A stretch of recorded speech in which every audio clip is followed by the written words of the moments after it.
And here we are.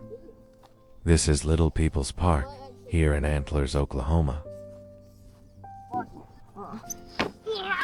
Small town parks always have a certain quiet character to them. Not crowded, not flashy. I don't see any toys, so I don't know what you're talking about. Like, why not toys? Up ahead, I notice a small herd of tricycles, park equipment designed for the noble purpose of teaching children how to ride in tiny circles. This is either for small kids or clowns in training.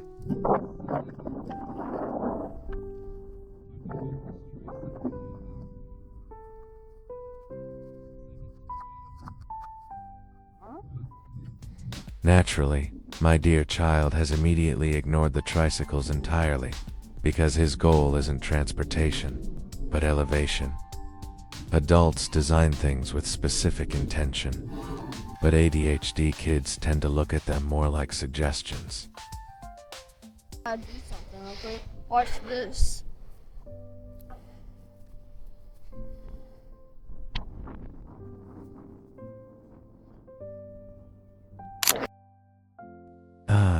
Adorable, I guess.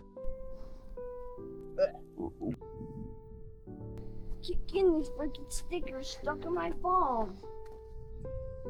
Stickers in the thumb won't stop him though. He is ready to hop on another activity. And, of course, use it improperly as always.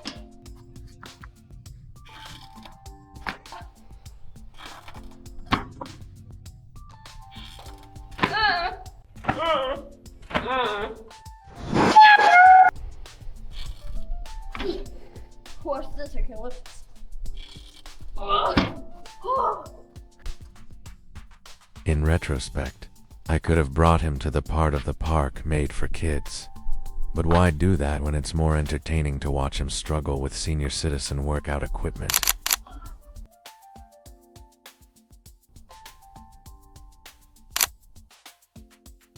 How do I get down?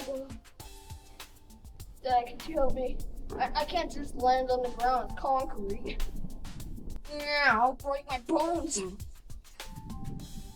Help me. Just turn off the cameras. It's kind of embarrassing.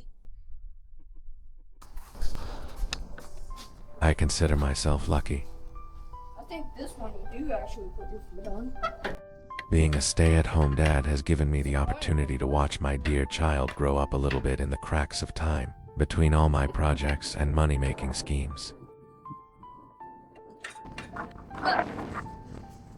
As I was goofing off, however, my mind began to wander.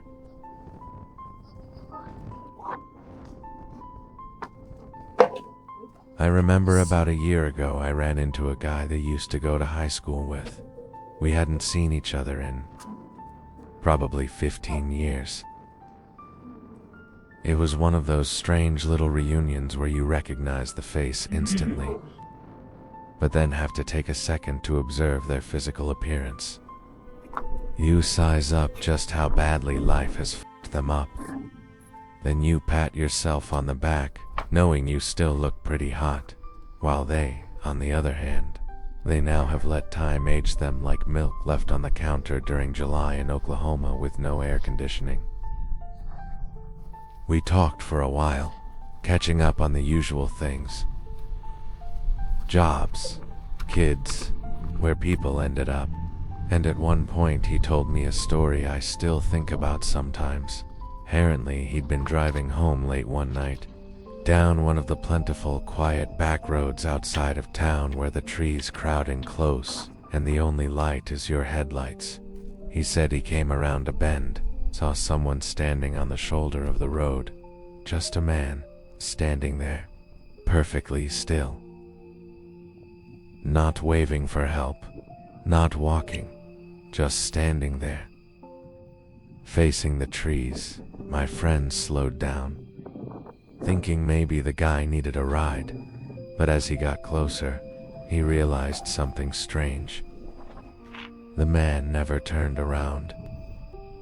The guy never reacted to the headlights. never even shifted his weight. He just stood there, staring into the woods like he was waiting for something. So my friend kept driving. And he said, about a mile later, curiosity got the better of him. So he turned his whole vehicle around. Oh, this is Wee People's Bay, by the way. Place to stash your toddler while you get your steps in. Anyway, so my friend came back down the same stretch of road. But when he reached the spot where the man had been standing, there was no one there.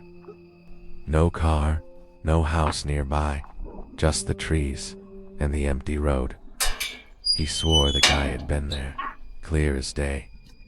And I remember asking him if maybe the man had just walked into the woods. He thought about it for a second and said, maybe. Then he mentioned that there are a lot of weirdos between Antlers and Atoka, and some of them live in the quote-unquote deep woods. Then his attention immediately turned to my son, who was standing right behind me, and said, "Hey kid, stay in school and don't do drugs." He then paused for a moment to take in his reaction. Before my son could retort, he continued, "Unless they're free." He bellowed out and then began cracking up at his own joke. Before I could excuse us from the situation, he continued on, saying, and I quote, "That way, you're not the drug addict, they are. They are the ones who bought them. You're just having a good time. Also, school is optional. You'd be better off dropping out and becoming a plumber. 'Cause I do 100 grand jobs. Go ask your local lawyer when was the last time he had a job for 100 grand. Then whatever he says, tell him to shut the heck up. Nobody cares, alright?" After he says all this, I kind of mull it over and I, unsurprisingly, have immediately grown bored of him after that shameless bragging. So I decide to try and politely excuse my son and I from his presence. But, let's just say, he was one of those left of the IQ bell curve type people, at least when it came to social grace. By the way, we're heading towards the cemetery just across from the Antlers High School baseball field. I forget the name. So, this friend continued on, saying, and I quote, "Did you know there is psychological benefits to driving with a suspended license?" He says, what driving with a suspended license does is increase mental acuity and adrenal gland management, because it sends your brain into the wanted man response. It's like skydiving on your way to work. If you start every morning out like that, the rest of your day is easy. There's the Antlers High School baseball field, by the way, off in the distance.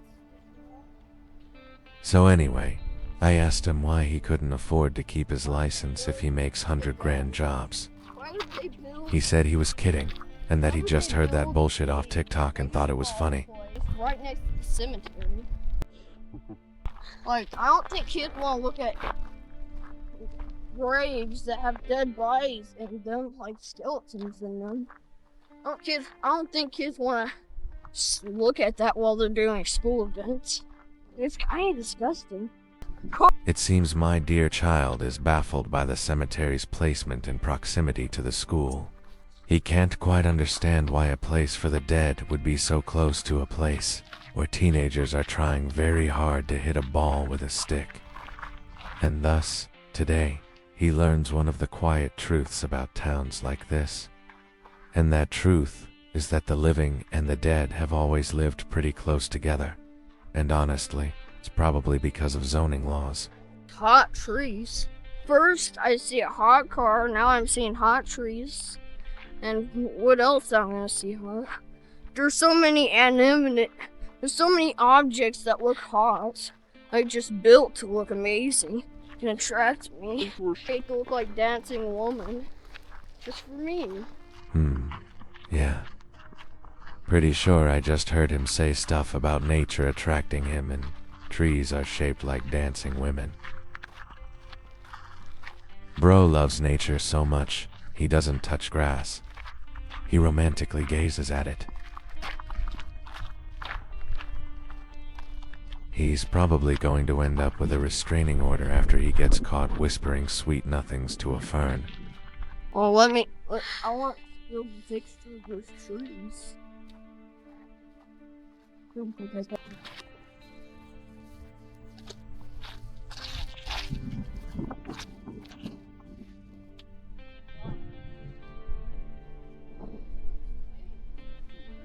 fake. There's trees even real? Yeah, that's totally real. This feels so soft. I gotta tell you exactly what I'm feeling. I feel a bed. It feels soft. It looks spiky, but it actually feels really soft. Like I could sleep on top of this tree without any harm. See how this feels? Same thing. You know, not only does it feel soft and nice, like I could sleep on it, but it also feels plastic, like not real. It's just made out of plastic. That's also what it feels like. This one isn't as comfortable because it has its limbs sticking out. Hey, look! This person was obsessed with mirrors. How do I know? There's a mirror right there in their gravestone. Like cocaine all over that mirror and stuff. Must have been doing some pretty crazy stuff with that mirror before it ended up in their gravestone. You think? Ah, yes. From sleeping on plastic-feeling trees to cocaine on random mirrors leaning up against headstones.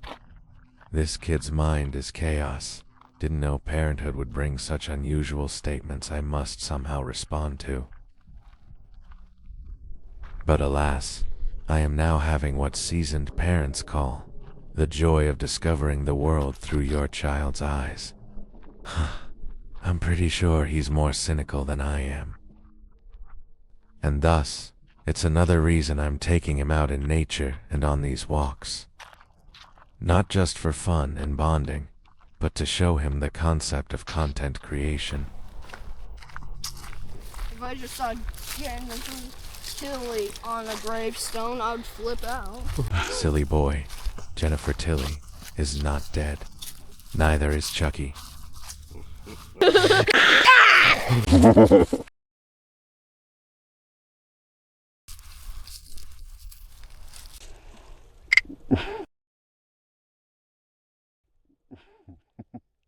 Randomly, I'll ponder what I'm going to teach him next.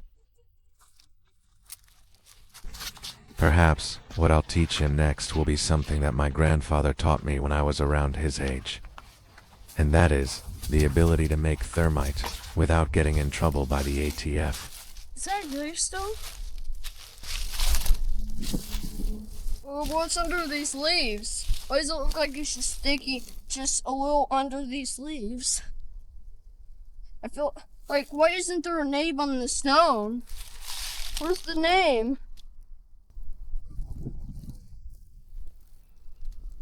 That's really creepy. I feel like the grave can just be right under those leaves. I can see it now. One day I'm going to burst into his room and say, "Dearest child of mine, today's life lesson is thermite." I'll then throw some nitrile gloves, a pair of scissors, a jar of aluminum powder that I made from sticking foil in a blender, a small plastic Tupperware container, and a bulk pack of Hot Hands brand hand warmers on his bed. Then I'll tell him to put on the gloves and use the scissors to extract the iron from inside the warmers and pour it in the plastic container. We'll need about 4 spoonfuls.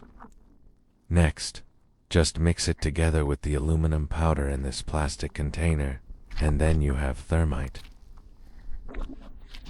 All you need now is a blowtorch and a magnesium strip. I'll take him outside, have him light the magnesium strip, and then drop it in the thermite. Booyah. Science lesson achieved. Parenting done right. Or maybe I won't. Molten steel in the grass might be unsightly, after all. Anyway, calm, peaceful walks like this are where it's at. Really gives you time to ponder life's little mysteries and enjoy the sunshine. Cemeteries are a great place for that. If you can get past the whole somber feelings of a limited mortality that cemeteries tend to bring. Otherwise, they're great places. Nothing creepy at all about them, especially not this one. Ew! A baby doll!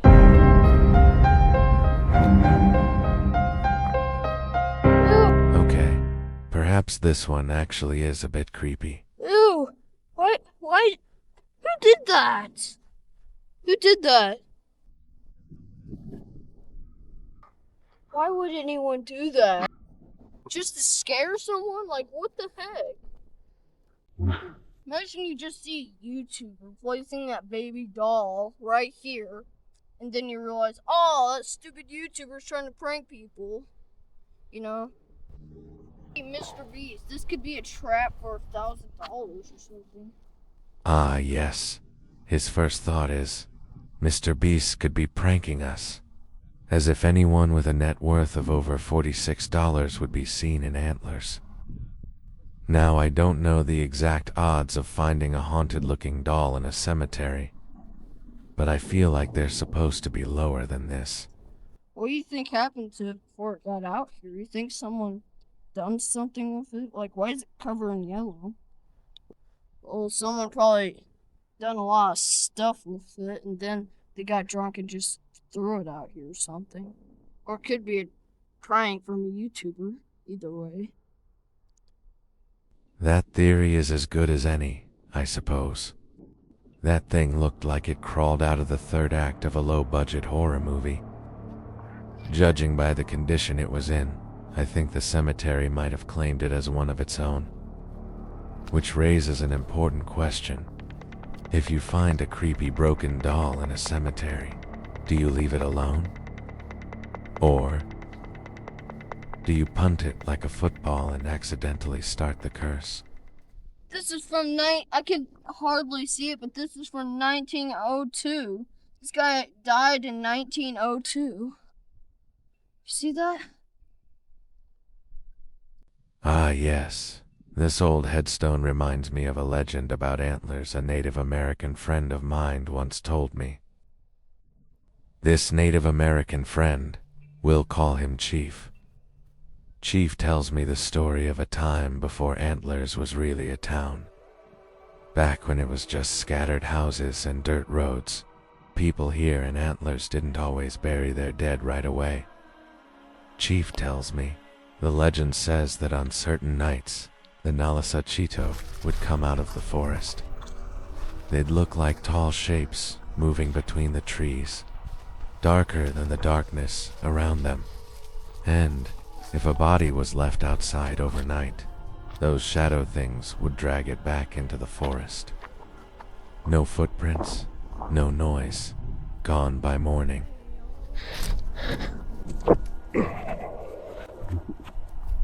But who knows if that's true?